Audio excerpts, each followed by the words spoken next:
And thanks for telling a friend. Alicia Krause back in studio. Yes, sir. Yeah. PBS and NPR and all those people can kiss my hairy ass because I went in years and years ago, did an interview for one of their radio stations in New York. The guy tried to do a gotcha moment with me. Of course, yeah, obvious. Because why not? Just a comedian wrote a book. No, it's got to do the gotcha moment. First Amendment bad over at NPR. Right. Then he did the gotcha moment, and it backfired on them.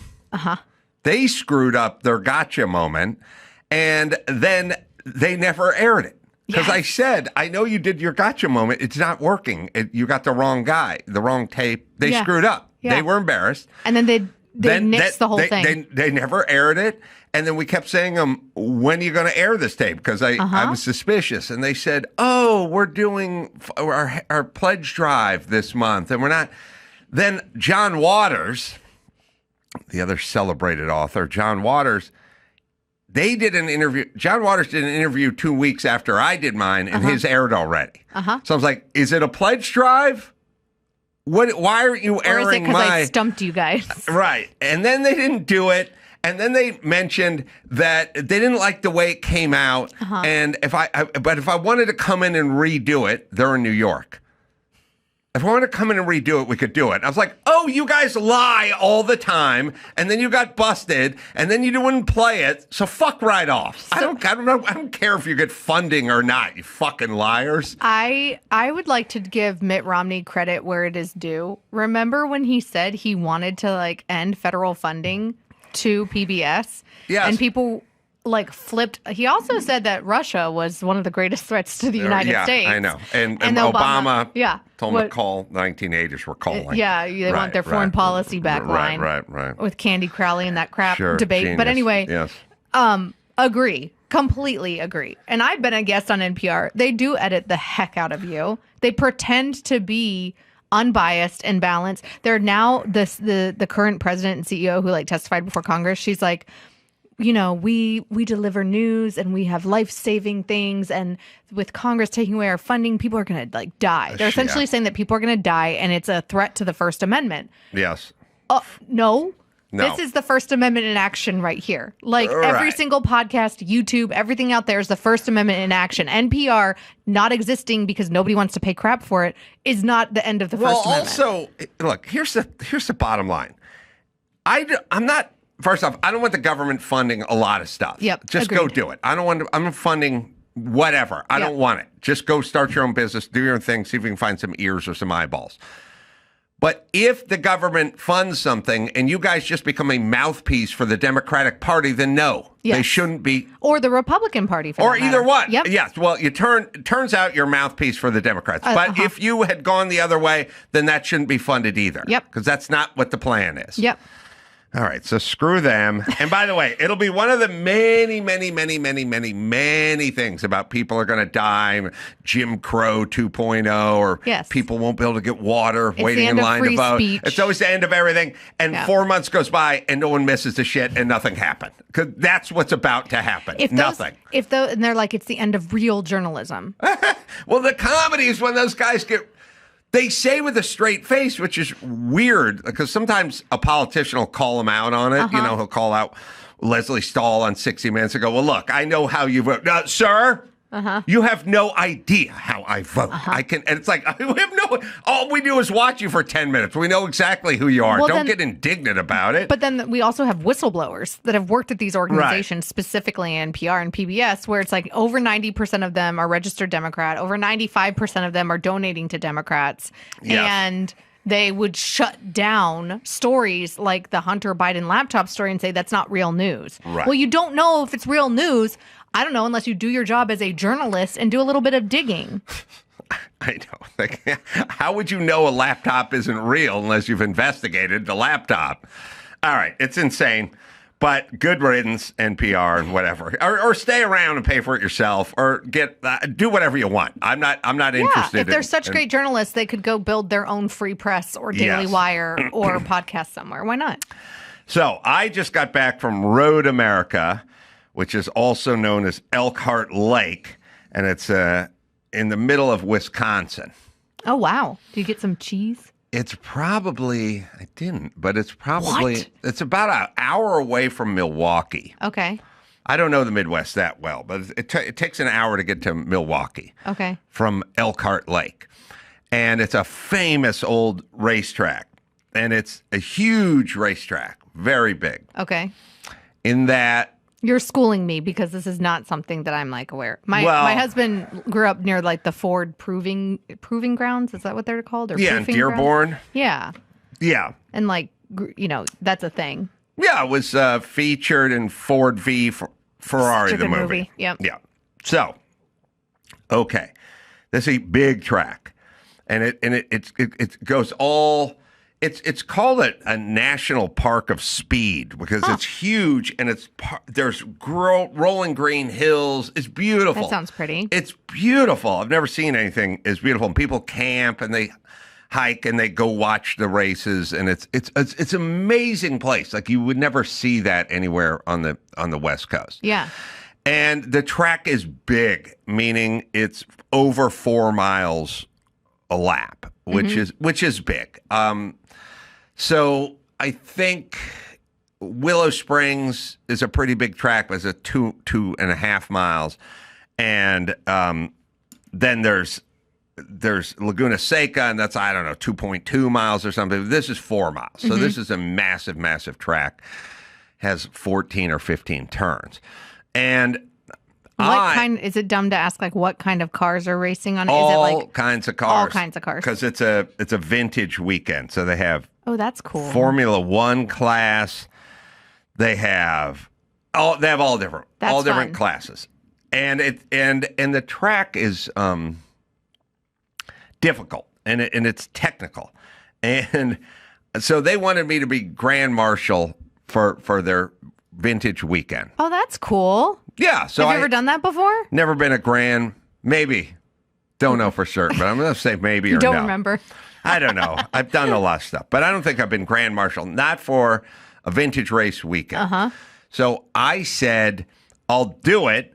And then I said, you guys should take one of my cars from here and truck it to the track, and then I'll drive my car in one of the events or one of the classes. There's probably 9 or 10 classes. Each car had 40 or 50 cars in Wow. it. So they picked my car up.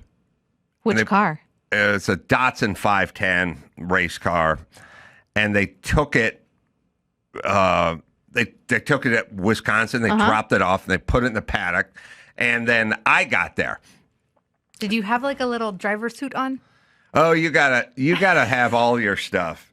You gotta have your car has to go through tech. Your helmet has to go through tech. Your driver suit has to go through tech. All your stuff's got to go through. I feel tech. like all of the crew here should get like matching Adam Carolla show driver suits. Jumpsuits. Right? Yeah. I got some thumbs up from the. None of them can drive a stick though. Neither can I, but it would look really cool. That's why. Yeah, but you're a girl. Now I'll show you guys. I'll show you. I wouldn't even be half a lap, but I'll just show you what the start of the race basically looks like, so you can get an idea. But you should also look and see how beautiful and how green everything look at is. You got the little gloves on. Got to have all the stuff, otherwise they won't let you. They won't let you do it. Oh, those are some cool cars in front of you too. Oh, there's lots of cool cars. There's probably 40 something cars in my race, and then you go up the hill, the back straightaway, and you look for the green flag. You can turn it up, but here we go.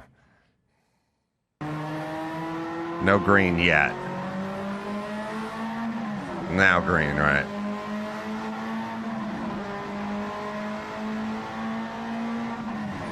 So that's just the front straightaway. And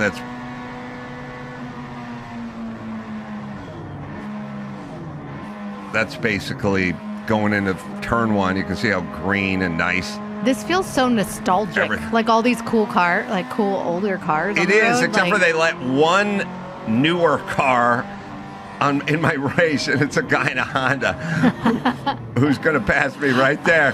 That's the only car that's not from the 60s or the 50s. This car's Look 50s at that one. cars That behind 128. me. What was that? That was pretty. Probably a Triumph. Oh. You see how green this whole place is? Yeah. Well, that's the Midwest, right? Like, it's cloudy and rainy, and then the sun pops out, and you get that blue sky and green. It's so pretty. Yeah.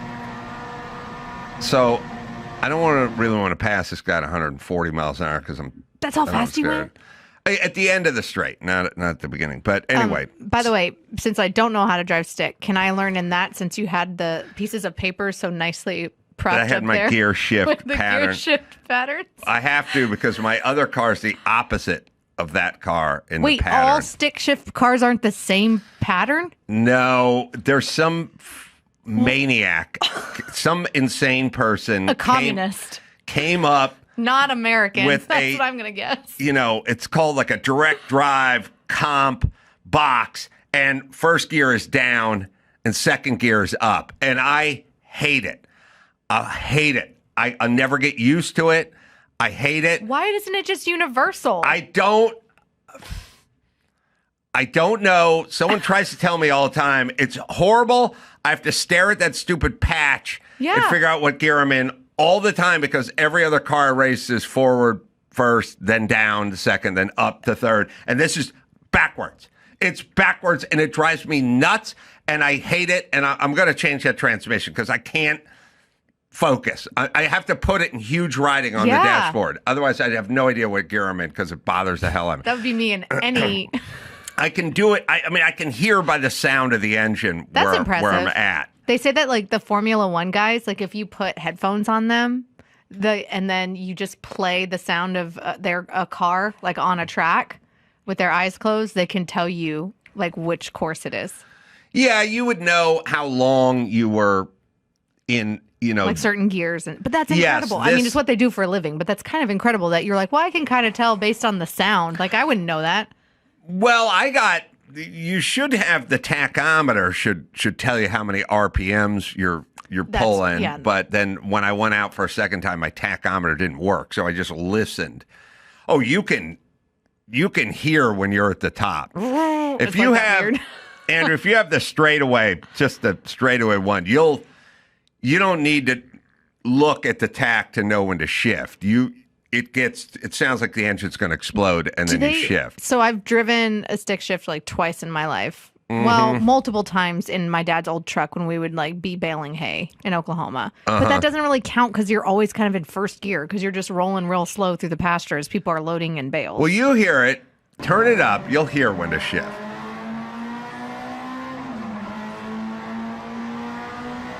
Like there?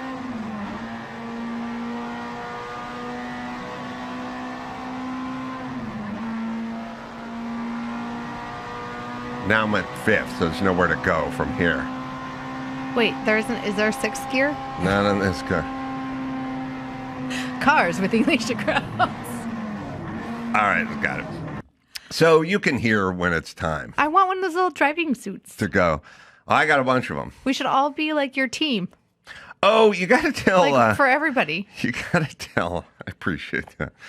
You got to tell Rudy to send you the Mike August driver suit color thing. If we get it, I'll show it to you guys. It'll make everyone laugh. But anyway, so you're in the beautiful Midwest. You got to drive your car. Right. Now, I stupidly didn't learn the track before I got there, so I just showed up, and then that was not. But you went 140 miles on a track that you didn't know. Like, that's impressive. But that's in the straightaway. Oh. It's all about the turns. It's all about the turns. And I'll tell you how that works because it's an interesting process, the human mind. But the first thing is I'm going to leave here on Wednesday afternoon. I was going to leave here on Wednesday afternoon. Yep. I'm going to fly in a private jet to Chicago. Fancy. Yeah. Well, John Clay Wolf, a friend of mine, has a private jet. So I went with friend. him. Yeah. Good thing you're not a politician. You'd have to I'm on my oligarchy tour. I'm flying a private jet to Chicago. Uh-huh. Now, it's 2 hours later in Chicago. It's going to take 4 hours to get there. And we're leaving at like 2 o'clock from here. Oh, so you're essentially a red eye. Well, I mean, not really, but I had a 9 o'clock show that was sold out in Chicago on Wednesday night. So, okay. So here's what happens to me. Oh, Adam. I know. So I get up in Malibu at 8 in the morning and I hustle over here. I do a podcast and then I hustle over to the Burbank airport and I get to the thing and we get in the plane and I'm like, it's called an FBO, by the way, for all the peasants in the audience. The FBO. He gets to the thing. It's a private hangar for very swanky people. So I figure if we take off now, I'm going to land and we'll have an hour before the 9 p.m. show. And you're landing at O'Hare. Yeah. Okay. And we can do this. And the show's sold out. So we get into the plane and we fire it up, and then the pilot comes back and he goes, O'Hare is at a full ground stop. There's nothing coming in. There's nothing going out. Commercial stuff's not coming in. Commercial stuff's not going out. They're at a full ground stop. No. So then we sit there and we go, what's that mean? And the pilot goes, they said, check back in half an hour. And he said, you guys should get off the plane, go back into the terminal and relax, and we'll check back in half an hour. Because right now, full ground stop. By the way, if I had the choice of chilling on a private jet versus going back into the Bob Hope terminal, I'd be like, I'll just stay here, please. Well, this was the cool terminal next to Leno's shop. All right. So, and the jet isn't that big and that luxurious, but either way, fine. So now here's where thinking comes in, everyone. I look at John and I go, well, I think if we're delayed half an hour, I could make this sold out 9 o'clock show. You could be fashionably late. But if this thing is at a full ground stop and they tell us in a half hour it's going to be another half hour or an hour, I got a sold out show in Chicago tonight. And so he gets on the phone with a pilot friend of his, not our pilot, but a pilot friend, and he goes, here's what's up. We're going to Chicago, and they're at a full ground stop, and the guy immediately just picks his phone up and goes, oh, yeah, big weather over Chicago. That Midwest But weather. then he goes, there's 4 other airports within an hour of Chicago that you guys could go to. And so then, basically, we say to our pilot, look, let's just leave now. And in 3.5 hours, when we start getting around the area, we could land in Peoria. We could go somewhere else, or maybe the weather's gone by the time we get there. Yeah. But let's go now. And what did he say? He said, okay. That kind of makes sense. If you're willing to land somewhere else, and the pilot should do what you want him to do. It does if you have a 9 o'clock show. So we just left. And sure enough, by the time we got to O'Hare, the weather had blown out, and we just landed. And then we didn't check into. I don't think we checked into the hotel. You didn't have time, Adam. You're right. There was no hotel. We went straight there to the gig.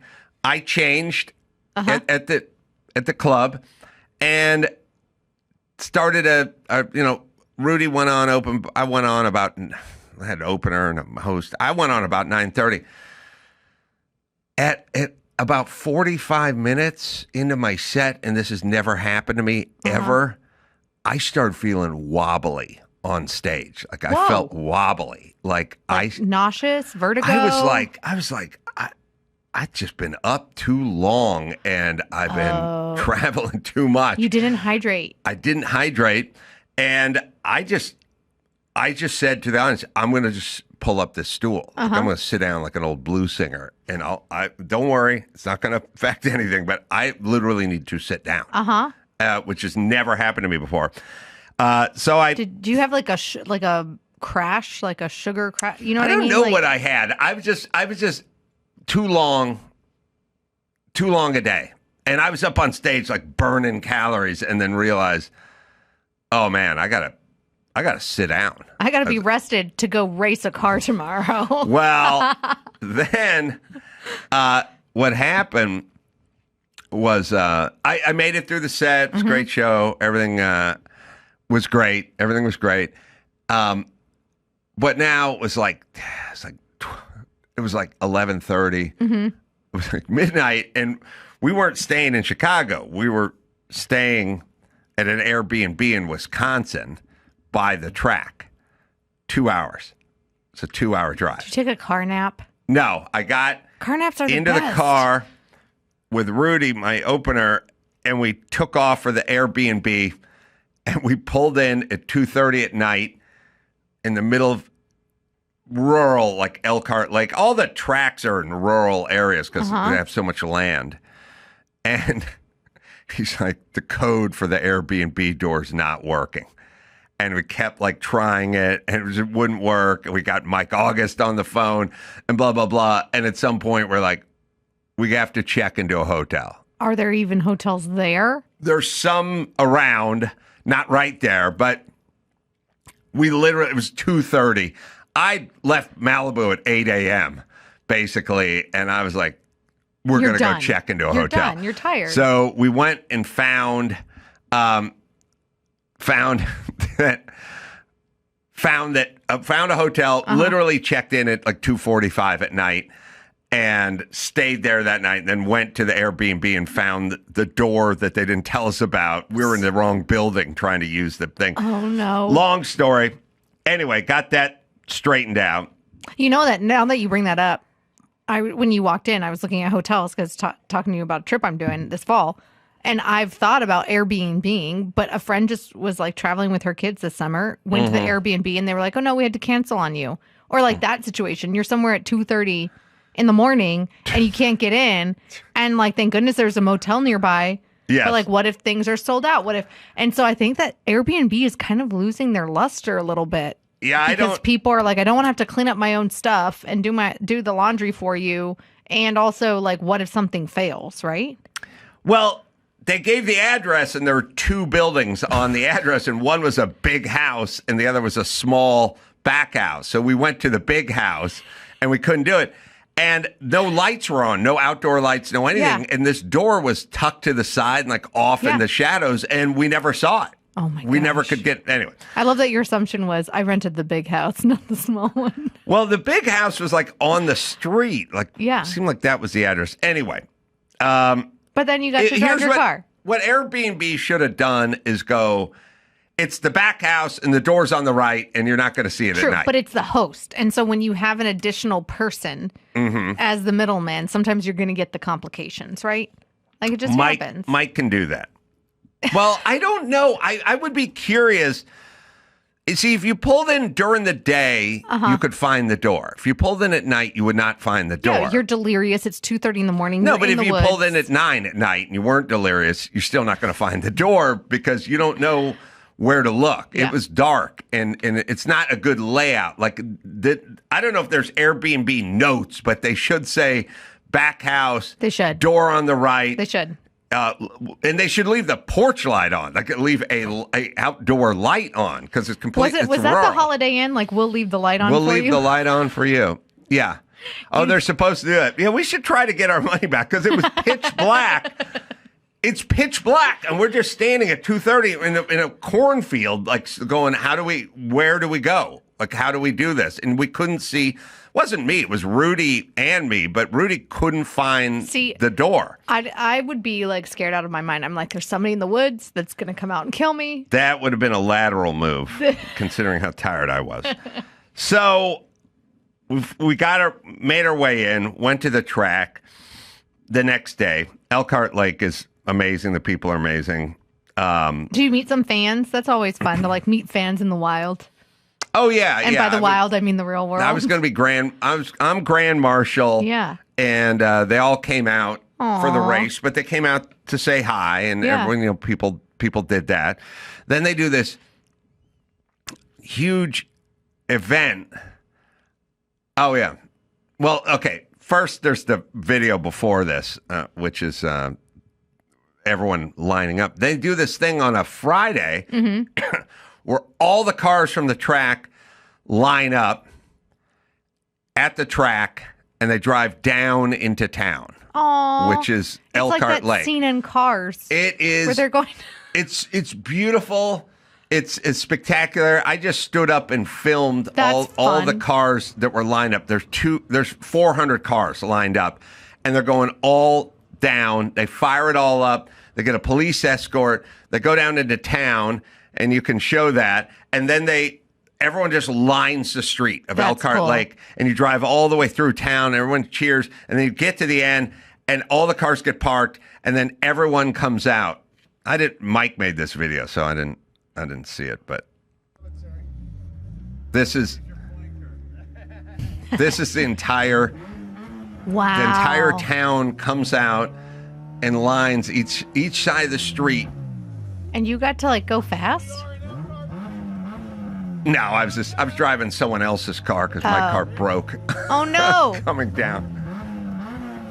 So it's the entire town lines the street as you can see. And then it is beautiful. That's it's bucolic. Great. They probably do this for the 4th of July too. Real America. Oh my God, it's so. Look at that. That's a cute little town. Oh, it's beautiful. I can't believe you didn't have any cheese. I'm just seeing all these like bars and stuff, and I'd be rolling in there for a pint and some cheese curds. They get like thousands of people. Yeah, that's a lot of people. All right. So anyway. That's cool. Yeah, I was laughing because I was picturing like where I'm from LA, when they do a street takeover. It's just gangbangers doing donuts in the middle of an intersection and slamming into pedestrians and stealing cars. And look how many people are in this place. That is a lot of people. How many people come? I mean, obviously the city itself isn't that big, but how many people come from like the rest of the country, like outside of Wisconsin? I don't know. The racers come from all over the place. That's cool. So, all right, you can go to amco.com. That is a lot of people. It's beautiful. Look how beautiful it is. Okay, next year, so matching driving costumes. The whole team is going. Yeah, they call them fire suits. Fire suits? Yeah, they don't call them driving costumes. Like when I made the movie The Hammer, we had a gay director, and he's like, "When you spar, you're gonna wear your boxing hat?" And I said, "Headgear?" And he's like, "Oh, yeah, okay." And I was like, "Man, do you not know anything about boxing?" So my husband and I were having this conversation earlier. Hat. He's like, "Is it body soap or body wash?" And I'm like, "I'm a chick, so I think it's body wash." Mm-hmm. Or a. All right, so That's cool. Rudy was there. This is my Halloween costume, guys. I'm just gonna borrow it from Adam. Rudy was in the pit. He's in the paddock, and I was getting ready to get into the car, and I was wearing the fire suit I've worn for 14 years. And Mike August, and I wear it all the time with Mike August. And Mike August walks up to me, and he says, "Well, let's just listen and see if it works." Did you get a new suit? I said no. He said, "What happened to the red one?" Okay, so I'll tell you what happened. Mike walked up to me and he goes, "Hey, did you get a new fire suit?" And I said, "No, the same one I wear every time." And he goes, "What happened to the red one?" Did he go colorblind? I don't know. I said, "Mike, I'm wearing my red fire suit." He goes, "That new one?" All right, you just played out. I told Rudy, film this. This is the most insane thing Mike's ever said. Did you get a new suit? I said, no. He said, "What happened to the red one?" Did you get a new suit? No. What happened to the red one? There's Mike going through the cooler. I've had this for 13 years. Have you really? Yeah. You got a red one too, right? I got a red one too. That one's tangerine. Tangerine. Call that red? Well, when no other choices for red fire suits are on the table, and the only one is Robin's Egg blue, then yes, I will call it red. If I had multiple shades of red, then, That's what it sounds like we're at the track, by the way. Yeah, loud. I was going to race it fine. But I always race it. He called that tangerine? Well, the whole part is he walked in and went, "You're wearing..." No, he's like, "Is it red?" Like he took down his glasses. He was like, "Is it?" So there's two fire suits. One is powder blue and the other is red. And that one I wear all the time and it's red. So he wanted to know what happened to my red one that I was wearing. I don't know. You tell me what happened in that exchange. No, he is going colorblind if he thinks it's tangerine. Well, let me tell you. I'll put it this way. Tangerine is orange. It's a shade of orange. Let me say this. When you go to look at paint samples, they give things names. You know what I mean? Swiss coffee, but you might. That'd be fire suit red. Yeah, but they don't call it off-white or light white or something. They call it something, right? So I get the fact he could call it tangerine, but it's the only red fire suit I own. No, you can't even call it tangerine because when you say tangerine, I think cutie. Like Clementine or an actual tangerine. All of them are orange, by the way. Well, even if it was closer to orange, it's the only it's the only fire suit I have, and I wear it every time. And I wore it earlier that week. I just had a light bulb thing that you could tell me, no, you're crazy, or yes, you're right. But is your fire engine red fire suit and your robin's egg blue fire suit the reason why the L's in the Adam Carolla show are red and blue? No, but it's a good connection. Oh. So at some point, they go, we're doing a whole street parade. Mm-hmm. And all the drivers, get your cars on Friday at 5 in the afternoon, and we're going to go down into town, and all the race cars are going to just line up along. I think I took there's a vid of it from me getting up on the podium up there, but they're all just going to line up. And the official Grand Marshal. Yeah, and everyone's going to be there. And it's just all the cars lined up in this place, which is fine.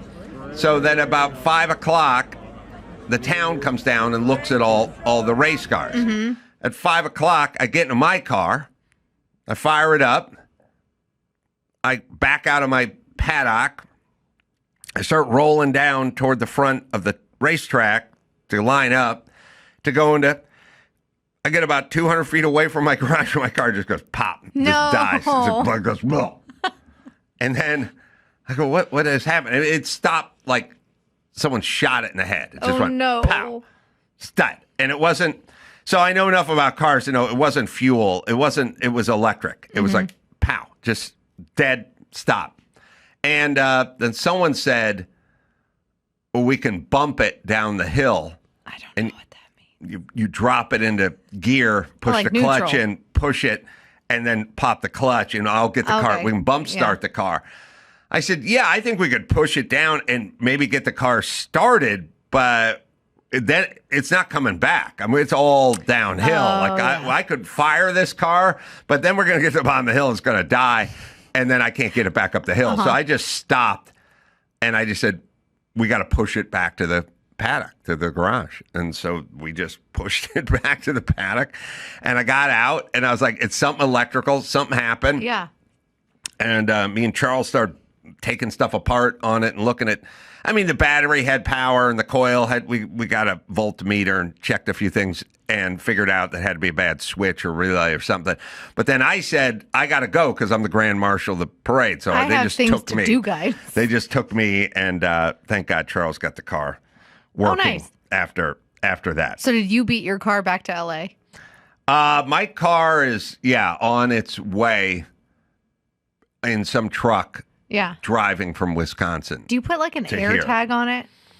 No, they I don't know how you know. Is it like UPS package? Like it will be delivered by 5 p.m. You load it up like it's a giant suitcase because you can throw stuff in the trunk. Yeah. You can shove stuff in the car. Like you can fill all. I mean, all you were stuff flying private, but so it's not like you had a 50-pound bag limit. But yeah, it's a good point. But I threw stuff in there to just come back here.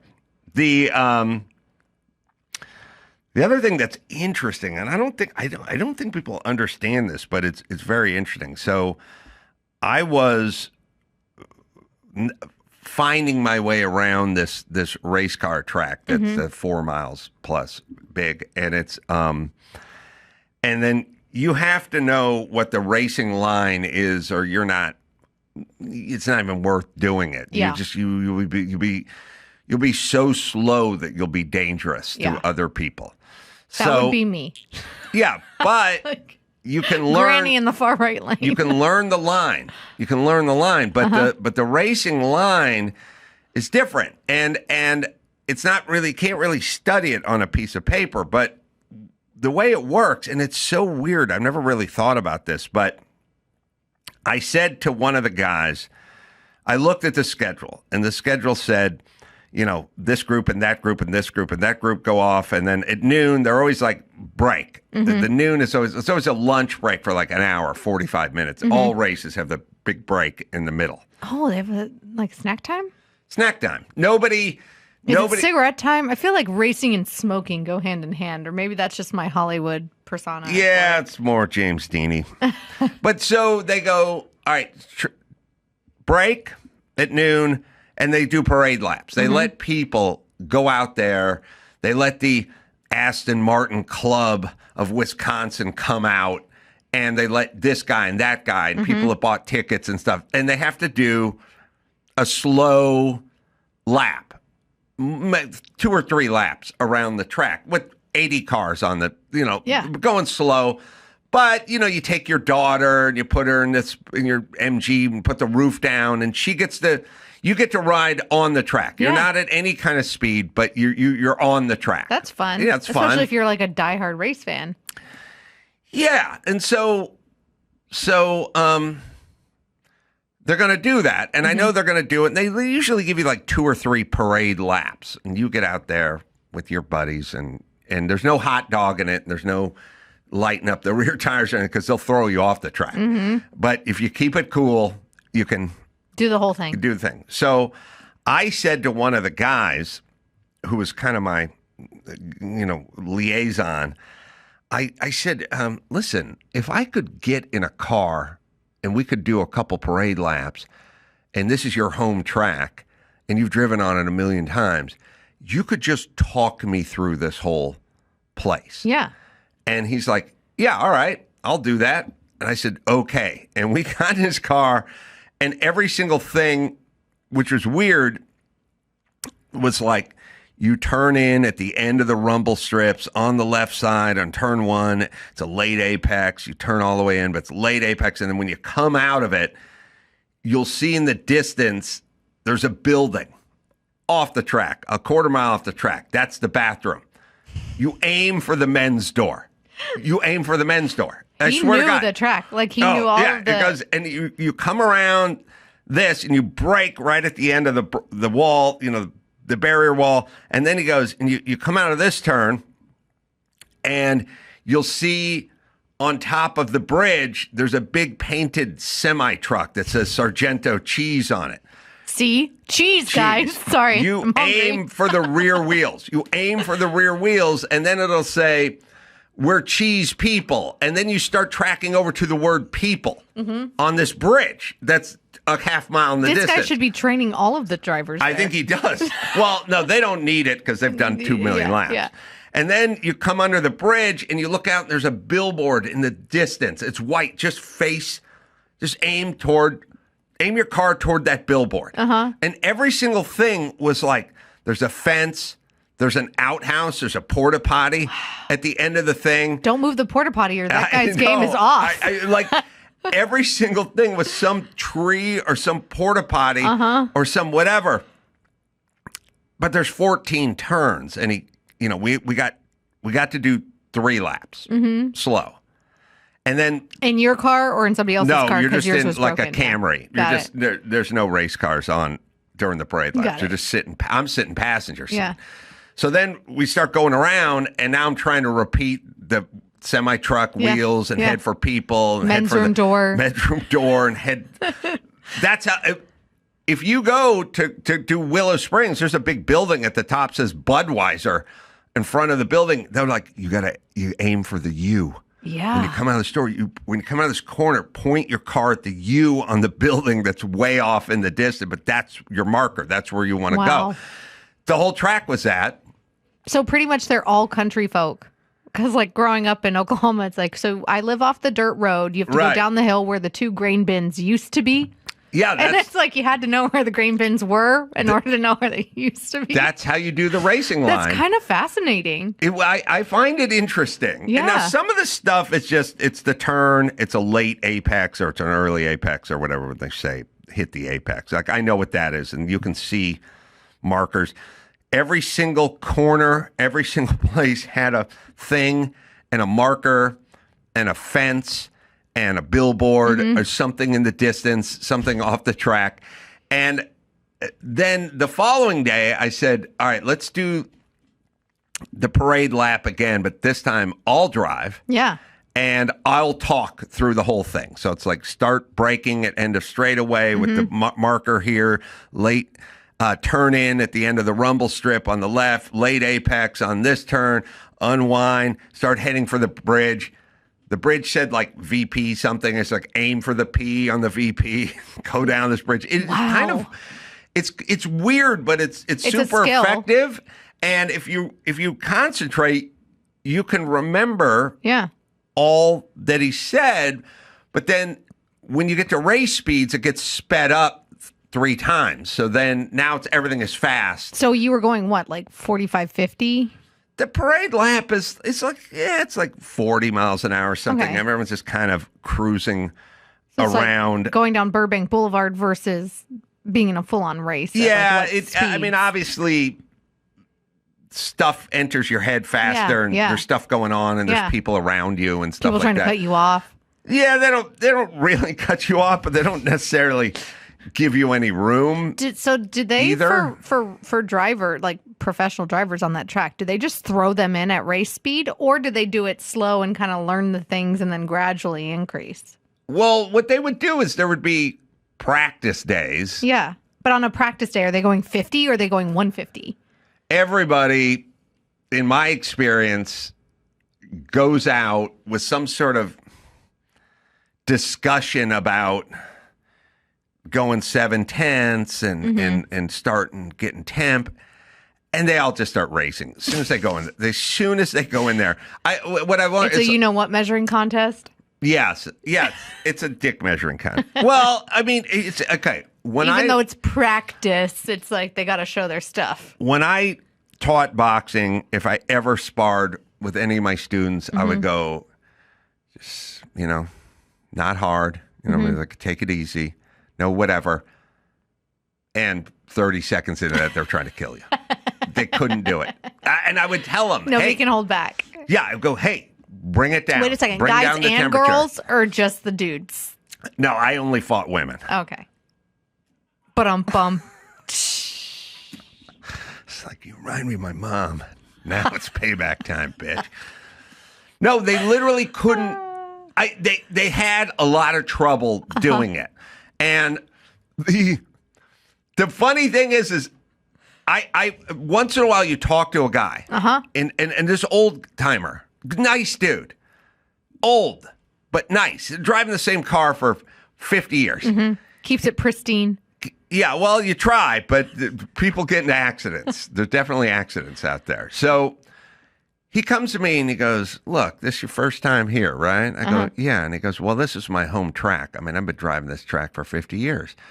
I said, yeah. He said, would you like to follow me around for a few laps? Just stay with me. You got a lot of wheel time. I know. I said, well, this is during the qualifying or the practice or whatever. But there's 40 cars, 50 cars in my run group. He goes, you want to follow me around? I go, yeah, I do. Yeah. I would really appreciate that. Then his liaison guy, his mechanic, goes, this guy's been driving this track for a million years. He knows his line. I mean, nobody's got a better line than this guy. And it's a 4-mile track. And this guy turns lap times that are within 0.2 of a second every lap of one another. They don't vary by a second. It's a 4-mile. It's a 4-mile track, and this guy's lap times are the same every single lap. So this guy's got the line. I go, oh, yeah, well, okay. So when we get out, I'll find you and I'll follow you. Yeah. We'll do some hot laps together, and I'll learn the line. And he goes, yeah. I go, okay. We get out there. I never see the guy again. He's an old guy. He's been in the race. Yep. We get back. He's pitting next to me. I'll show you the ropes. He's pitting next to me, and he goes, I want to show you how cool he was. He goes, he comes out of his car, and I get out of my car, and I go, I didn't see you out there. Where were you? And he goes, oh, man, had some Triumph up my ass. that fucker wanted to pass. I'm not letting him pass. So I had this guy. So some guy got up on him. Oh, and he was like, and no, he sir. took off. He's like, you're not passing me. And I'm like, well, what about our deal where I come find you and then we do laps? And it's like, yeah, but I had a guy and he was trying to pass me. This is the difference I'm like, between... all right, that's why we can't do this. This is the difference between men and women. Yes. So the analogy for a woman would be a sample sale. Mm-hmm. And you're waiting in line for your gal at the sample sale. And you're like, I will save you a spot at the sample sale. And then, you know, somebody else does something. Not a perfect analogy. No, I know. You know, and it's like you got your girl at the sample sale. She needs to try things on. There's no dressing room. You got her no matter what. Even if another gal is grabbing the sunglasses that you want, you're there with your gal pal. Mm-hmm. And you got to stick together. Well, men do not do that. I have had it happen. They're like, somebody was on my ass and I couldn't let that youngin' beat me, so I had to go real fast. I've had it happen way more than once. Where another guy made an offer for me to follow him in a Porsche, and his other friend, he came over and he's like, I know, and it's my first time at the track, and my buddy's got a ton of seat time at this track, and he's going to try it. Not out there. Mm-hmm. The racing. Mm-hmm. I've done it at different tracks. I went, just let me stay behind you for a couple of laps just to learn the line on this track. And they went like, okay. And then you go out, they're nowhere to be found because they start racing. You literally have to pay someone to do that for you, or otherwise they're not going to take it seriously. You would, because this guy... They all want to show their stuff. They're trying to lay down good lap times to qualify, and this guy's got some guy in a what the guy told me the guy was, anyway, a sports car behind him, and he's up his ass, and he's not going to let him pass. Yeah. And so I'm gone. He's got something to prove. That's how it works. And it ain't being your friend. No, but he came over and offered to me. He came to me and said, why don't you follow me around? And then took off. Mm-hmm. All right. Difference between men and women. Out there. Just saying. Yeah. So then basically got the car fixed, went out, did the race was Sunday afternoon, and the track was packed. I did a stand-up show there at the track, sold it out, tons of people, just good folk, like Midwest, like stuff you'd never... I'll give you something. Living in on beer and sausage and cheese curds. Oh, brats, man. And I'll tell you something that would never, ever happen in California. Uh-huh. There were no trans people there? They had... They were there. They did a real good job because I couldn't spot any. They, at the front of the track, and it's a big, beautiful facility. At the front of all racetracks, they have all these windows. And that's where you go in and you have to register. If you're a driver, you have to register and fill out a bunch of paperwork, insurance stuff. And they give you the right bracelet. They'll give you the driver's bracelet. It's like going to a fancy club. Yeah, you go with the pit bracelet. And when you get in your car, when you go out the track, they don't let you on unless you show them your bracelet. Special. And you have to have a sticker that says the car went through tech, and then you have another sticker on your helmet that says your stuff. You have to get all stickered up and teched up, and then they'll let you race. So anyway, there's this it's a big building, and it's got the windows. You go in there, and you get all your stuff. And so because I was Grand Marshal, they said, we got a room for you, like downstairs. It's quiet. It's got a bathroom. It's air-conditioned. And you can come here to change or to change because you have to get in your fire suit, and then you have to get out of your fire suit, and you're all covered sweaty. You might want to take a shower. And you don't want it. Outside of that, you're just in the middle of nowhere, a crowded area, like getting down. So I went there Sunday morning, and I said, I'm just gonna get caught up on some stuff down in my little changing room down there, and then I'm gonna change and stuff like that. I was down there just answering some emails and stuff, and a guy that worked in the building, a young guy, a young lad, he came down and he went, well, it's Sunday, it's noon, and we're kind of done. We're not, no one's coming in here anymore. They don't, the whole weekend's over for us. It's a wrap. And he goes, we're going home. And it's a big building with sodas and computers and stuff. It's like a big thing. And I go, oh, okay, so I better get my stuff together here. And he goes, oh, no, you can hang out. I go, I'll just sit in the building. It's a huge building. I mean, it's Did he leave you the keys to lock up and tell you where to put them? Like what behind I swear a tree to God, stump or something? he goes, no, you're good here. And like I said, there's equipment and stuff, in there. And I go, I just leave. And he goes, well, just pull the door shut. Like, make sure it locks. I was like, okay. That's just how that would so never funny. Roll. No. That out here. No. That way. They'd be like, you have to leave now. And then security will lock up behind you. They would do a thing where you'd go, listen, I got all my stuff here. Can I just, sir, I wish I could, but we can't because we're so lawed up and we're so litigious about everything. And as I was thinking about won't let me. That's actually what would happen here. It makes people into assholes because they have to go, look, I know, they have to do a thing where I go, if I let you out of the movie theater, I can't let you back in. You go, my car's right there. I just want to get my wife's sweater. And they go, I know, but you can't come back in. And you go, what? And they go, I'm sorry, I wish you could, but the rules, you can't come back. That's, unless you're homeless and want to squat somewhere, park your Winnebago on my lawn and cook meth. That's allowed. That's doable. But not going out to the car to get a diaper bag or a sweater or something. That would never, no. That's not, but there in Wisconsin, good. So then finished a race at like 4 p.m, got into the minivan that Mike August had rented. Was it tangerine? Candy apple orange. And we drove to Milwaukee, did the Pabst Theater over there, which is amazing. And I forgot when I was at the Pabst Theater, big old theater, walking through the catacombs, the famous scene in Spinal Tap where they're walking all alone. You don't strike me as a Spinal Tap aficionado. Just like I'm not a cliffhanger aficionado. Yes, you don't know the two greatest movies ever created. Spinal Tap and Cliffhanger. Sorry, I do not, but do tell.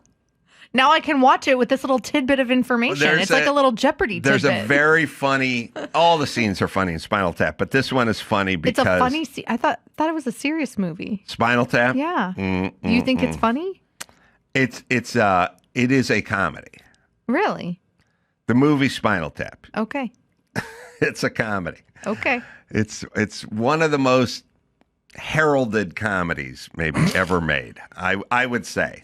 Does being homeschooled give me a pass on not knowing this about this movie? If you never were able to leave the house ever, then yes, and you were raised like Jodie Foster in the woods. But if you leave the house and you go into civilization and you hang around funny people, then you should have heard. This should have crossed your path. So you're the first funny person I've ever encountered. That's why I'm finally learning that Spinal Tap was a comedy. Brian Whitman used to work with. Yeah, he never talked about Spinal Tap. Well, he talked about the Love Boat a lot. I can talk about the Love Boat a lot too. Ooh. So in the scene, they're going to play a theater, and they're walking in the catacombs of the place downstairs through all the vents and all the mechanical stuff, and they keep walking around in a circle. And I think I don't know, is it Muddy Waters or Buddy Guy? It's an old blues. Damn. B.B. King, maybe. It's an old blues singer who plays the janitor. Really? Who walks them around. I'm pretty sure it's B.B. King, or it's definitely a famous blues singer. Anyway, I get to the Pabst Theater, and I was walking around that area, you're like, and I was wait a second. This looks kind of Spinal Tappy. And then I looked up, and they had a sign. Oh, that's cool. And they have a picture of that scene in that area from that movie, which was cool. Did you have a famous blues singer giving you the tour? Wonderful Smith played the guy. Wonderful Smith. I don't know who played the janitor. Who is Wonderful Smith? Well, now maybe I'm wrong. Maybe it wasn't a famous. Well, if anyone looked like an old blues singer, it was Wonderful Smith. By the way, what a wonderful name. Yeah, I mean, I don't know. There was like Marvelous Marvin Hagler, and he changed his first name to Marvelous. Yeah. But his mom didn't name him Marvelous. Like Ocho Cinco? Yeah, his mom named him Marvin. Yeah. And I don't know if Wonderful's mom named him Wonderful, or he just went like from Wally Marvelous. to Wonderful. Yeah, maybe it was Wally. But that's the guy who played. Does Wonderful Smith, then, is he an actor? Did he do Is he a singer? Is he something? What's it say, Andrew? Actor and comedian. Oh. All right, so that guy then was an actor comedian named Wonderful Smith. I mean, Spinal Tap does sound like the title of a sci-fi movie, right? Yeah, I mean, you wouldn't know. You're not at fault for not knowing what it is. I know some other classics. Meaning, here's what I want to say. Here's what I'm saying. I need to watch Cliffhanger and Spinal Tap. No, I'm saying a toaster oven sounds like what it does. Yes. And a fanny pack sounds like what it does. Yeah. But Gone with the Wind, you wouldn't know what that was, except for you should know what it is. I mean, they because could you have live called in this country. They could have called Twister Gone with the Wind. Yeah, I'm saying Those names are interchangeable. I would go Gone with the Wind. Sounds pretty dusty to me or something, but it's a film. But you would know the title. That's what I'm saying. Frankly, I'll play Adam, it. I don't give a damn. Well, this is the scene. This is the scene, and I guess they filmed it at the Pabst Theater where I played last night. Completely under a homeschool culture rock. I know the Hello Cleveland, like the Can You Dig It? It's famous. Hello Cleveland is famous. Yeah. All right. You know Can You Dig It, right? Yeah. Wait. Warriors come out and play. Yeah, but what's it? It's a classic. Yeah, I know War. Yeah. But it's when they're meeting announcer. all the gang, when all the gangs get together. Yeah, that's. But Can You Dig It? I think is the FM DJ, right? No, she didn't say that. It was one of the main gang guys when they're going out to look for the Warriors. Well, and you know everybody you together. know the. All right. So I know some Warriors. cult classics, guys. Then. So how'd that show go? You didn't have to sit down on a stool 45 minutes in? No, that show went good, except for there's an issue, which is that show is going to end about 9. I got off stage about 9:40. Was everything grounded again? No, but gosh. I thought this was going to be a full circle story. No, is that show's going to end at about 9:40, and we're driving in, and I was like, Mike, I haven't eaten all day. We got to find a place that's open late. Do you need a nutritionist or a mom to go with you to be yes. Here's your water, here's your electrolytes, here's some protein? Yes. So I'm like, I want to go out to dinner tonight. All I've been doing is I did a bunch of shows and stuff. So Mike found some place that kitchen stayed open a little late, but he had to go there and order and whatever. And then Mike ordered a bunch of steaks and stuff like that. And it's the best late-night steak. And I took it. I ended up taking it home back to the hotel. And I put it in the fridge. And I got up this morning and I packed it because I always take food home, even if it travels. Wait a second. You were in Wisconsin, Milwaukee, and you have a steak in your fridge. Yes. From Milwaukee. Oh, currently in Los Angeles? No. Oh, you consumed it? No.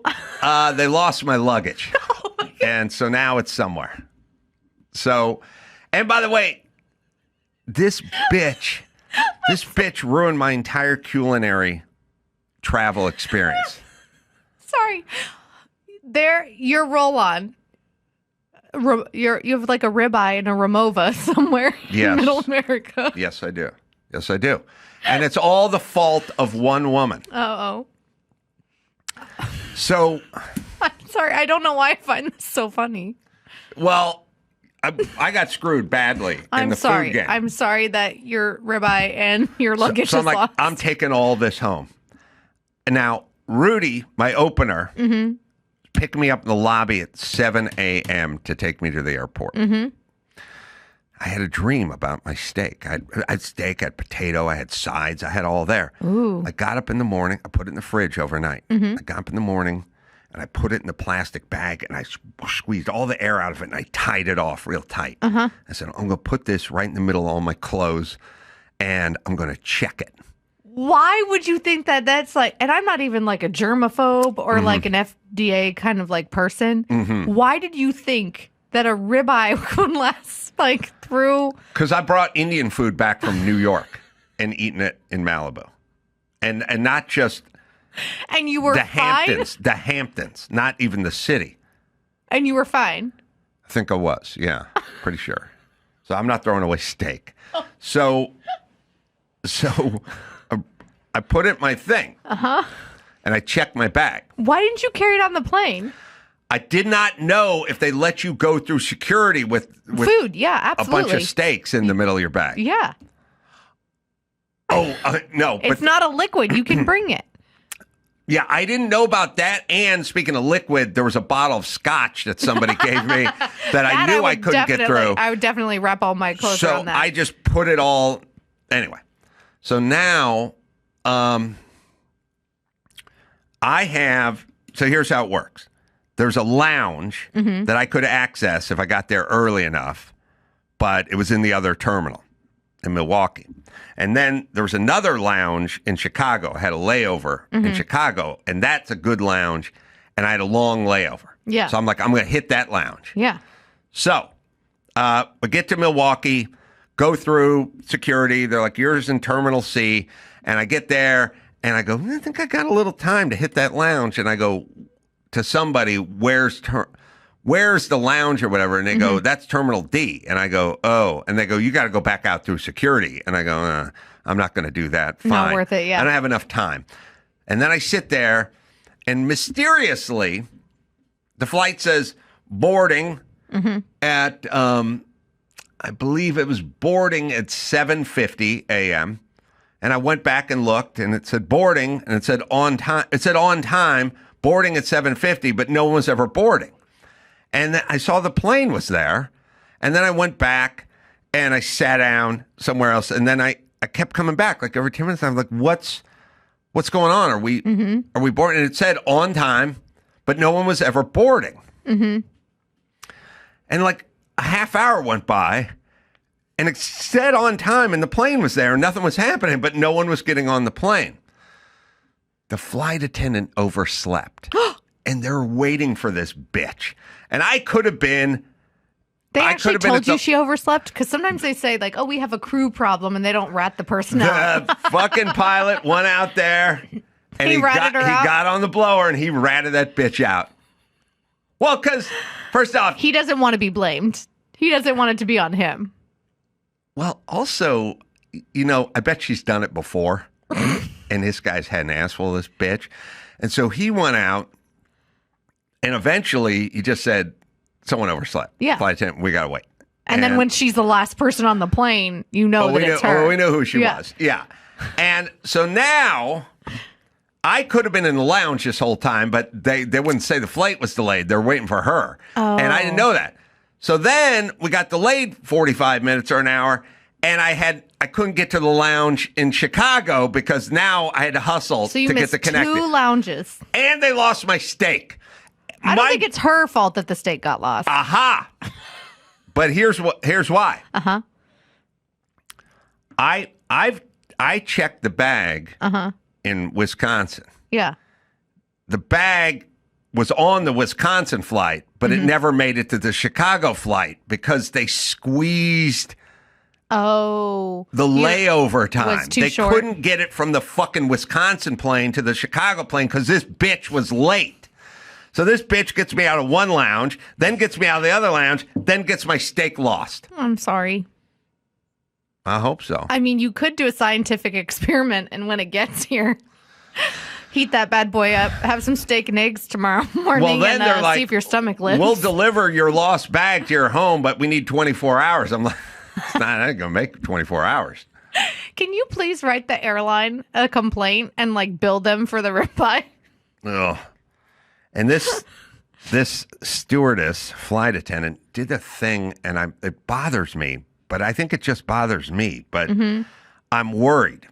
I do not. She had a buzz cut, so it's probably angry lesbian. But she did a thing that I realize people do, and it bothers me. Okay, it bothers me, but it's part of a bigger problem. It's part of like the self-esteem movement. Oh, everything she said was like, "Could you put your seat up for me?"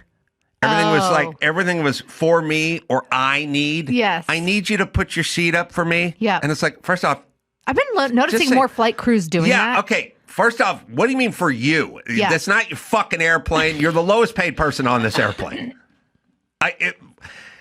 what I need you to do is to go ahead and put your seat up for me. Have you also heard, I've been hearing pilots, and maybe this is because some people take their frustration and make it physical towards flight crews, but I've been hearing a lot of captains when they're like, please be respectful of our flight attendants as they take care of you today as we are leaving Bob Hope headed to Chicago O'Hare. Yeah, more like Atlanta, but yeah, I know what you're saying. But I've been hearing like a lot of that, and I wonder if it's the flight attendants being like, like when you get on a public transportation in New York or LA, and it's like if you assault an LA Metro bus driver, like you will be charged with the crime. I wonder if she's thinking like, if I say it's for me and they don't do it for me, then they know how serious it is.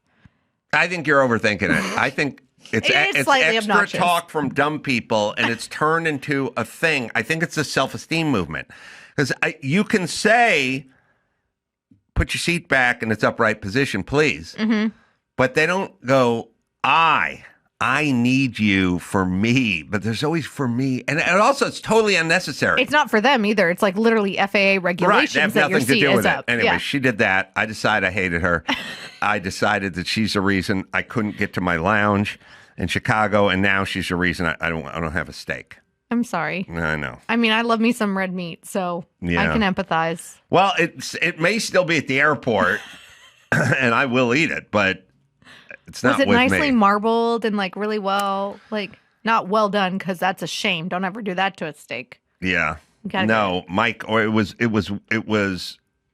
rare because Mike August ordered it, and he likes his steak rare. Smart man. I like mine medium, but he's ordering the steak, so he's going to order it the way he wants it. If the ribeye had made it here, it's better that he ordered it rare, because then when you give it a little sear at home, I agree. Then it's like exactly how you want it, and then it's not overcooked. I agree with you, but we'll see if we ever find it. Now I'm just worried about like coyotes getting in my bag or something.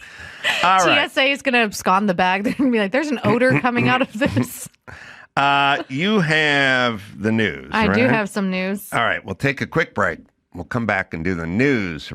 I'm, 20 minutes outside of Seacane, Pennsylvania, and I can't tell you how much I love these Malibu vlogs, because I'm not going to make it out there anytime soon. And I'd love to see the context of what you're talking about. If you get back into what you want to do for your house soon, get it on. You can leave us a message at 888-634-1744. Yeah, Seacane's a little town outside of Philly that I spent time in when I was a little kid. And yeah, thanks for watching those vlogs. We'll keep them coming. You guys can go up. A lot of people coming up to me saying they've been enjoying them, just been going out and shooting them. So enjoy that. There's one of me walking through a Home Depot that's up there now, where I'm telling you what tools to buy and so on and so forth. So enjoy. Fun. Yeah, I think it's fun. What do you got? Well, only the biggest viral news story of the year. Oh, yeah. I bet you can guess what that is. Yeah, it's the Coldplay thing. Coldplay Kiss Cam. I don't... It's weird. There are things in life that are multidimensional, really capture me, and then there are other things I don't care about at all. You don't care about this at all? Well, I'll put it to you. I'll put it to you this way: I don't have a real powerful moral compass. But that's why I'm here. I do remember when Tommy Lee came in years ago, and he was talking about the sex tape being stolen and stuff, and he was like, yeah, I had it in a safe, and we moved the safe to the garage, and we were remodeling the house, and then someone broke into the safe, and they told them they're trying to sell it back to us or something. And at some point, somebody said to me, you want to watch that tape? And I was like, no, I don't. It's not mine. Yeah. Somebody did something to somebody. It's not for me. Yeah. And I don't feel entitled to watch it. And that person is a victim, basically. And we kind of cheer it on, but it really... Make TV shows based off of it. Yeah, we really shouldn't. And so this, to me, is some personal situation with two people, and then there's other people, and there's kids and stuff involved. And it's pretty, it's as old as the Bible, people having adulterous affairs. That's why it's one of the 10 Commandments of And what not to do. I get it. It's funny, and it's a little, hey, rich guy knocked him off his perch, not feeling so good about yourself, that kind of thing. But it's weird because to me, there's nothing interesting about it. It's a rich guy who's having an affair with someone at work. What if it was a poor guy having an affair? Like, what if he wasn't the CEO of a tech company? I don't think we would care. You don't think the whole internet would be like united? I liked it because the internet was united for 24 hours. I didn't like it because I thought of the dude's wife. Mm-hmm. And I guess that shows my like feminine bias because I didn't think of her husband. Or I thought of like wife and kids for both. If this guy was the guy who was doing maintenance at the Pabst Theater, no one would care. Giving you directions to the stage. No one would care. We care because of this. Because they're... Well, also, and because... I actually cared the most because he was the CEO and she was the head of HR. It confirms my bias that HR is totally and utter bullshit. Oh, it's that total is bullshit. Not meant to protect anyone except the company. And I'm pretty sure I've worked at companies where there was some happening between HR and executives, and the bias was rampant. Now, here's the question. I don't know, and I remember this is a big deal, but again, to me, it's like there are other stories to me that are like the whole Obama Russiagate stuff. It's like, oh my God. That's serious, though. I know, agree with that. I know. But that's serious stuff. I agree. actually appreciated that this united the country, like across all political lines. Yeah, but now, then I have a girlfriend that's a question defense. is why did it get out there? Like, was it the reaction? Yeah. I think if they just kept standing there, look at the girl, how red she is. So the joke on Instagram that was hilarious was like, that's the girl that found out about the affair and then just got a promotion last week to keep her mouth shut. So How somebody, red all right, she so is. let's break this down. Somebody filmed. No. They're on the kiss cam. Yeah. They're on the Jumbotron. They're on the Jumbotron. And they're going around. And Chris, I understand how this works. But somebody filmed the Jumbotron. I think thousands of people were probably filming the Jumbotron hoping maybe they were on it. That's what happens nowadays. Everybody's looking for their TikTok moment. So everyone's filming the Jumbotron, and these two pop up, and instead of kissing, they do something very stilted and awkward. It wasn't stilted and awkward. They were listening to the song and like, oh, that's so nice. She's singing along. And then they see themselves and that. If they hadn't done that. No, you're not hearing me. Sorry. It's called a kiss cam, right? You see yourself up there and you kiss, right? You're saying shame on them for not kissing? All right. I'm so good. You film the person, they see they're up there and they do the kiss. Yes. Right, but instead of kissing, they did something stilted and awkward. Yes. Okay, that's what I just said. You said no. You kept saying no. Because I don't think it's stilted and awkward. I think it was an overreaction, and that's what was the red flag for everybody. Like, stilted to me seems like weird and like stiff and like, right? Okay. They did something different. But well, now we need to look up awkward and stilted. I would say awkward and stilted is a pretty good. I'm pretty good, but you don't have to yell no if that's what I'm saying. No. But it's a bad habit. People do it all the time. But okay, I'm trying to piece this thing together, but you have to let me go through the pieces. Okay, so I'm sorry. Somebody filmed the Jumbotron, the kiss cam. You're supposed to kiss, and instead of kissing, they did something stilted and awkward. Okay, so somebody who's filming this, they don't know who those people are. True.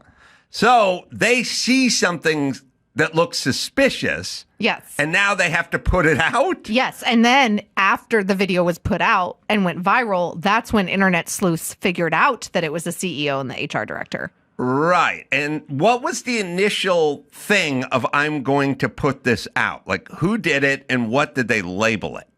Oh, I don't know where the original post came from. I know it was on TikTok. Somebody had to have enough time at a Coldplay concert to film somebody see strangers on a Jumbotron and decide it would be a good idea to post this. Because everybody under the age of 40 thinks everything is postable. And a lot of people, I think part of TikTok, Reels, even X, it's like you have a thought, you put it out on X, right? You have videos, you put them on YouTube. Yeah. People like that are young. No, I get it, but this isn't exactly a squirrel water skiing. This just seems like a weird couple moment. But if you watch it with the audio too, I mean, the fact that Chris Martin, lead singer for Coldplay, said, "Oh man, that's a weird reaction." Like he audibly. Can we play that? Oh, because that's important to hear as well. All right. Oh, look at these two. All right, come on. You're okay? Oh, what? All right. Oh, no, he says, uh-oh, what? Oh, look at these two. All right, come on. You're okay? Oh, what? Either they're having an affair or they're just very shy. So I think that's why everybody's and then that's what did it. Oh, yeah. Yeah, so it was the reaction, and it was Chris Martin saying something. And then the internet sleuths took it from there, and then they put together the connection. Now, so I still stand by, even if he was a janitor, and she, did 800 number calls to sell you solar. No. People would still freak out over this. No, I don't think so, because I think if this is regular blue collar folk, I don't think it has the momentum. I think we need. We're very much in the look. Here's what we like. If a guy has an affair and he's a janitor, we don't really care. When the priest does, then we care. And when the priest who's been preaching about how sinful it is to lay down with another man has a gay affair, then we really go nuts. And that's where we're at. Yeah, sorry. Yeah, there's a popular meme going out right now where it's like every summer a billionaire gets taken down. Right. And this guy's running $1 billion company. I'm not sure if he's a billionaire. He's not a billionaire, but the company was. Yeah, we're in the business of taking down billionaires. Well, I think that's what this is. Yeah. So I don't know. I like to think that the internet would come together over anything on a jumbotron at a Coldplay concert. Well, there might be some traction, but not if 5 the guy days was a of janitor, traction. but not this. So backing up, giving you a argument here, like some clout, you might be right, because apparently this HR executive was on her second marriage and is married to a very wealthy family with a lot of connections, the Cabots in the Boston area. Here's what I don't get. If you're cheating, like having an affair, why are you going in such a public space and doing this? This was Ben Shapiro's point. He's like, not? Clearly, did you want to get caught? Well, it's kind like of if you're having an affair and you get caught at dinner and you see like a parent of a kid who your kid goes to school with, and they're like, "Hey, that's not your wife." Mm-hmm. It's like, are they just not thinking? How do people have affairs? I don't know. I was how? I was dating a woman a million years ago. Was she married? No. Okay. But we didn't want anyone to know we were dating. Oh. And so I was like, well, if we go out to dinner on Saturday night in Hollywood or Beverly Hills or something, she's a tall blonde, so people'd see her and they'd see me and they'd recognize it, and then people would know what was going on. Yeah. So I said, I used to live in La Cañada, California, and there's nothing over there. But they got good restaurants, but there's no Hollywood, there's no paparazzi, there's no anything. There's nobody who would know you. I don't know. They would know or they wouldn't care. Yeah. And so there's this place called La Cabanitos, this Mexican food place. And I said, we should go there. It's just like 20 minutes away, and there won't run into any agents from William Morris or anything. And so I called the restaurant to we're driving there. I was just like, make sure they had a table or something. And I called them, and they're like, yeah, La Cabanita. And I'm like, hey, do you have a table? The couple, around 8 o'clock, couple of, and the guy goes, is this Adam Carolla? You're like, never mind, it's the McDonald's drive-thru. Yeah, I said, he'd listen to the radio. But I was more recognizable from the radio. So people that heard my voice, they knew who it was. But so much for our liaison. But I think nowadays, I don't know why especially, they're doing this. Why so open? Why so touchy? Why not? Well, was this a company outing? Apparently now people have said that he was a horrible asshole of a boss and that everybody within the company knew about the affair. All the other memes have been about like, I'd want to be on this Slack channel like right now. What's happening? Right. Yeah, I think now, especially nowadays, like with social media and everybody has their phone out, the assumption is that you're going to be on camera whether you like it or not. I have no idea why you do that public How do display people of have affection. affairs? Yeah. Keep it quiet. How? You can't go to dinner. You There's can't go to like a school function. I know there's Ring doorbells every 10 feet. Like, I don't know how anyone does anything. So when I've been walking around, I'm training for something. I've been doing a lot of hiking and walking. Like, I feel like almost every other house I walk by is like, you are now on camera. Like, it's like the robot voice that's telling you that you're on like their security system when you're walking by on the street. You're right. I don't even know how people... Well, I know how people attempt crime. We just go, fuck it, film it, and we're doing it anyway. And that's what we do in L.A. We just go, I'm Not stealing Orange your County, shit. but LA County. Yeah, LA County's like, I'm stealing stuff from your porch, and someone goes, there's a camera. And they go, yeah, okay. Have you seen the ones that are really bad where they send the kid? They do a drive-by in a car to see if there's Amazon packages and stuff. And then they pull around the corner, and then they send like a little kid, like elementary school age, Oh, perfect. to get the box. It's so... Ugh. It's horrible. Not in Wisconsin. Not at Elkhart Lake. They trust Adam with a whole office building. They did. All right, what else we got? Next up, we have Stephen Colbert talking about how his Late Show was canceled by CBS. I think we got video of that. They're saying that it's not immediately canceled. It will be ending in May of 2026, so they're going to finish out the season. And apparently, they're saying it's because they're out of money. But of course, leftists in the country are saying that, well, it's because of the changing media landscape and all of these complaints from Donald Trump. Oh, the being lawsuit persistently, the lawsuit, and also they're saying, oh, he's a persistent late night critic. Really, though? Well, first off, it is a weird thing to literally talk shit about Trump. And every one of these people, if there's a camera anywhere, that's all they do. By the way, talk shit even about when Trump. it's not a camera, at their fancy dinner parties. Whatever. And like, That's all they do. That's all they do. And And then to say, oh, you say something against Trump and now you get canceled. Like, well, then half the country would be canceled. True. I mean, that's how it works. I heard the show was losing $40 million a year. Holy cow. Those shows are really expensive. Super. And by the way, his salary's 20 plus. So it losing 40, and if you can lose 40 for a while, but eventually they'll pull the plug. I mean, I guess it is kind of sad because The Late Show, minus Stephen Colbert, has been an institution in American media and late night comedy. Yeah. But I would say maybe give it a new host, but maybe CBS is just like not worth it if they're losing that much money. The cost of those shows, I mean, okay. When those shows win an Emmy, and they win an Emmy, and they go best writing in variety, whatever, the Colbert Report, Stephen Colbert, whatever, late night, Stephen Colbert. You can watch 19 guys walk up on stage to get the Emmy. Yeah. Because they have 19 writers. Yep. Full time. Yep. Everyone's getting good six figures, and that's just the writer's room. Yeah, that's not like hair and makeup and producers and lighting and editors. How about real estate? You're taking a theater in the middle of Manhattan. And I wonder what they're going to do with that. Ed Sullivan? She's still Ed Sullivan? Anyway, the point is it is so expensive. Yeah. And if commercials have dropped and ratings have dropped and viewership have dropped, then you can't support it. He was being beat significantly and consistently by Greg Gutfeld's show over on Fox News. Right. And that's like a cable. People are paying extra to watch Fox News. They weren't paying extra to watch CBS. And Gutfeld has no writer's room and has no producers or anybody. It's totally stripped down bare.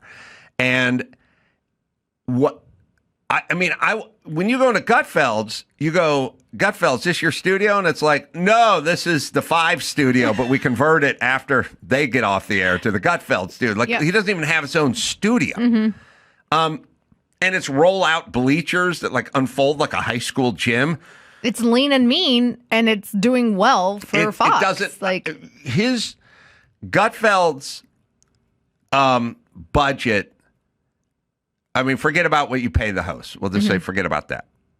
But what it takes to make one, I would reckon that for every one Colbert episode that he puts out, you could probably do 28 Gutfelds for the budget that it costs. And you might do 35. I mean, it's literally that kind of ratio. Yep. And if the one that you can make 30 of for every one is getting lower ratings, then you're on the clock. That's why you are getting axed. It's not because of Orange Man bad Donald Trump. He didn't. I don't know. They never up, listen to Trump. I don't think so. But they love. But this is literally what all the like lefty Twitter and Instagram stuff are saying. It's like, well, what did Donald Trump do to get the beloved Stephen Colbert canceled? Here's what you have to do if you think about it. What they do, what the left does is they lay out some scenario that is very difficult to realize. So here's what they do. They'll go, he's a totalitarian dictator. He's Hitlerian, right? And then they do the signs that have like just dick really big. Have you seen those? No, I haven't seen that. At the No King's Day, that was like all the rage. He's a dictator, but the dick is big. So they lay something out. Or they lay, like what Biden would do, he'd go, white supremacy is the biggest problem this country faces, right? Or cops are bad, they kill innocent black people, right? Okay. So now you've laid down something that's really tough because that's a tall order to say a dictator's been voted in, is taken over, whatever. Or white supremacy is the biggest problem this country faces, or cops are evil and shooting black people. So now you have to grab every morsel, every crumb, and try to blow it up into something to support this whatever. So if a black guy gets in a car and drives through a parade and kills a bunch of white people, you don't mention it because that's difficult with your narration. Or if a black cop shoots a white guy, that's another problem. That's a problem with what your narrative is. And if any of this happens, you don't pay any attention to it. I mean, look what they had to do on January 6th. It's an insurrection, not since Pearl Harbor. Okay, that's a tough order because I see a bunch of guys wandering around with no weapons, but not a sneak attack from the we're gonna count people that killed themselves who worked there a year earlier as a death from. You got to work real hard. So they make these proclamations, and then anytime something happens, they have to grab it to try to pad their proclamation. So if Colbert gets canceled, they go, Trump, we can make that work with our stupid proclamation. I mean, they do it with white supremacy. They try and try. I'm actually surprised they haven't been smart enough to try to tie it to like the defunding of PBS and NPR. Like that'll probably be like next. killing the First Amendment. That's what he's doing. Yes. So anyway, or maybe the American people killed the show because they weren't watching because it wasn't funny. Yeah. Well, no one should feel sorry for Colbert. Made a lot of money. You know what? He's probably going to get an MSNBC gig. Oh, they always end up somewhere or some Harvard something. They always love throwing that stuff out. Yeah, he'll do something. He'll get a Nobel Prize for like literature. Yeah, he'll do. I mean, he'll probably do a podcast or whatever. Anyway, he's a persnickety guy. He's a persnickety guy? Yeah, there's some guys are like. There's comedians that are like laid back, and then there are ones that are like snippety. He's a kind of snippety. Yeah, not my cup of tea. Any other behind the scenes things you want to share? I think did his sister run for office? She ran as like a Democrat, right? And then he endorsed her and he talked about, I mean, he's clearly political. I don't think he's ever, and a lot of people in comedy don't ever pretend to be moderate or libertarian or on the right because they've been able to get away with it all these years. And I think the audience maybe said enough is enough. This isn't funny. I think Colbert's dad and maybe a couple brothers died in a plane crash. That's sad. 1,000,000 years ago. That's sad. There's a whole bunch of brothers. Dad and two brothers died in a plane crash. Wow. In 1974. So he was young. Yeah.